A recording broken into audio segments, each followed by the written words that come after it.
Strategi bersaing bisnis jasa dengan nama kelompok Rizalda Anja Syaraf dengan NIM 230 1123, Krisna Primastia dengan NIM 230 1142, dan Bella Mia Rahmadani dengan NIM 230 1151, Muhammad Raihan Sihabullah dengan NIM 230 1162.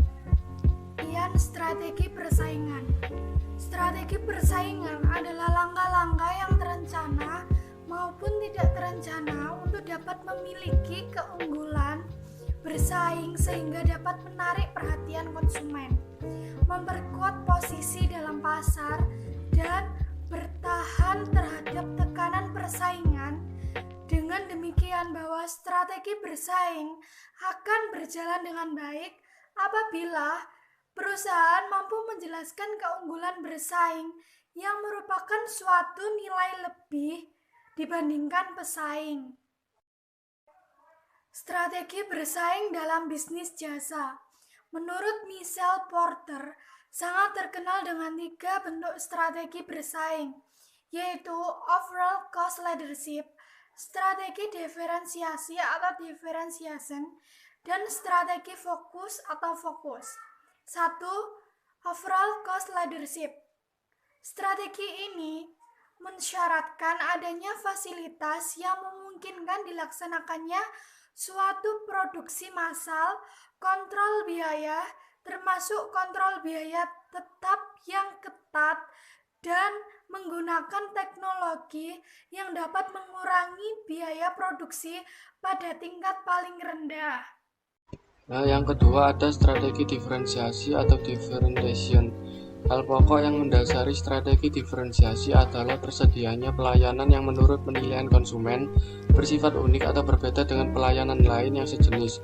Dapat berbentuk diferensiasi dalam merek seperti logo McDonald dalam bidang teknologi. Dan yang terakhir ada strategi fokus atau fokus. Strategi fokus didasarkan kepada ide untuk melayani suatu target konsumen yang mempunyai kebutuhan yang sangat spesifik. Selanjutnya ada prinsip manajemen jasa. Yang pertama, dijelaskan mengenai cara untuk merencanakan keuntungan dengan penggunaan sumber logistik yang ada. Keuntungannya akan diperoleh apabila semua sumber logistik yang ada diarahkan untuk memberikan kualitas jasa sesuai dengan penilaian konsumen. Untuk itu, keputusan-keputusan efisiensi, baik efisiensi internal atau penggunaan modal dan tenaga kerja maupun efisiensi eksternal atau kepuasan konsumen harus terintegrasi dengan baik. Artinya apabila perusahaan ingin memperbaiki keputusan-keputusan di bidang internal, misalnya menaikkan gaji dan kesejahteraan karyawan, keputusan ini harus sejalan dengan keputusan untuk meningkatkan kepuasan konsumen atau eksternal melalui pelayanan yang lebih baik. Perkenalkan, nama saya Krisna Primastia dengan NIM 200-301-142. Di sini saya akan melanjutkan presentasi dari teman saya Rizalda. Yang kedua, dalam hak atau otoritas dalam pengambilan keputusan haruslah dapat desentralisasi, yang berarti keputusan-keputusan penting diserahkan kepada personel yang melakukan kontak langsung dengan konsumen. Hal ini sangat penting dalam manajemen jasa, karena sifat jasa yaitu melibatkan konsumen di dalam proses. Yang ketiga, prinsip pengerahan mobilisasi sumber-sumber daya seperti manajemen dan staf yang bertugas di belakang atau back office untuk memfasilitasi kegiatan-kegiatan di garis depan atau front line. Hal ini mensyaratkan suatu bentuk struktur organisasi yang lebih datar yang tidak terlalu banyak memiliki birokrasi. 4. Prinsip sistem supervisi lebih ditekankan kepada pengendalian mutu dengan membandingkan antara standar yang telah ditetapkan dengan pelaksanaannya. Di dalam manajemen jasa, supervisi tidak dapat dilakukan karena sifat dan proses jasa yang sangat berbeda dengan produk serta banyak jenis jasa yang tidak dapat dibuat standarnya secara sempurna. Sistem supervisi yang paling mungkin dilakukan adalah dengan mendorong personil yang langsung menangani konsumen melalui sistem penghargaan atau reward system, khusus dengan selalu menekankan kepada mereka budaya kualitas. Nomor 5. Sistem penghargaan didasarkan pada kualitas jasa yang diberikan, yang ukurannya adalah kepuasan konsumen. Apabila konsumen sangat puas, maka penghargaan uang atau non-uang yang didapat lebih besar daripada apabila konsumen cukup puas. Cara mengukur tingkat kepuasan konsumen ini sebagai dasar untuk memberikan penghargaan sebagai dasar untuk memberikan penghargaan kepada karyawan. Yang nomor 6. Sesuai kondisi atau waktu. Cara mengukur yang dipakai dalam melaksanakan prinsip-prinsip monitoring maupun prinsip pemberian penghargaan haruslah jelas dan selalu dikembangkan dalam ukuran-ukuran ini dapat disesuaikan kondisi atau waktu. Nama saya Muhammad Rian Syahullah dengan NIM 200301162. Di sini saya akan melanjutkan presentasi dari Krisna Bermastia. Ciri-ciri lingkungan bersaing bisnis jasa. 1. Relative low overall enterprise. Artinya, bagi orang-orang yang ingin ikut bersaing dalam industri jasa lebih mudah karena penemuan di bidang bisnis jasa tidak bisa dipatenkannya. Hal ini menyulitkan bagi pemilik usaha-usaha jasa tertentu karena bisnisnya sangat mudah ditiru oleh pihak-pihak lain. Yang kedua, minimal opportunities for economies of scale atau skala ekonomi. Bisa diterapkan pada jasa yang menggunakan saluran distribusinya melalui alat-alat elektronik yang canggih yang memungkinkan biaya dapat ditekan. Pemesanan jasa tertentu seperti pemesanan tiket dapat dilakukan melalui telepon atau jasa internet tanpa mendatangi agen travel bureau ataupun si agen yang datang langsung ke konsumen sehingga biaya ponselnya berkurang.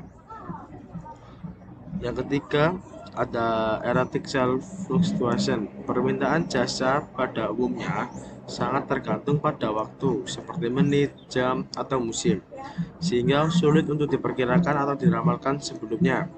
Hal ini menyulitkan untuk membuat perencanaan yang baik sebagaimana dapat dilakukan dalam bisnis produk.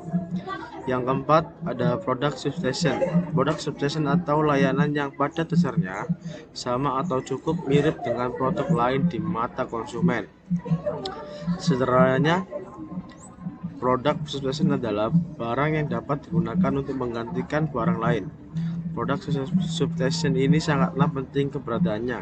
Sifatnya menguntungkan karena memberikan banyak pilihan untuk konsumen. Jika ada satu produk atau barang yang mengalami kenaikan atau penurunan harga, kemungkinan permintaan produk substitution atau barang substitusi pun akan naik dan turun, dan konsumen bisa bebas memilih produk atau layanan yang diinginkan. Yang kelima, customer loyalty. Perusahaan-perusahaan yang sudah lama berdiri dan memiliki jasa personal menimbulkan konsumen yang loyal, di mana hal ini menyulitkan bagi perusahaan baru untuk masuk. Biasanya memiliki peralatan-peralatan komputer khusus sehingga memungkinkan mereka secara pribadi memenuhi kebutuhan konsumennya. Loyalitas konsumen dalam hal ini sangat kuat, sehingga sangat sulit bagi perusahaan jasa untuk memasukkan penawarannya. Yang keenam, exit barriers. Perusahaan jasa kecil contohnya seperti rumah makan keluarga tidak mungkin menghentikan usahanya meskipun penjualannya sangat kecil, bahkan tidak dapat mendapatkan keuntungan yang sama sekali. Mereka tidak mungkin keluar dari usaha tersebut meskipun merugi karena akan menimbulkan sedikit masalah dengan memperhentikan karyawan yang juga anggota keluarga. Sekian presentasi dari kelompok kami.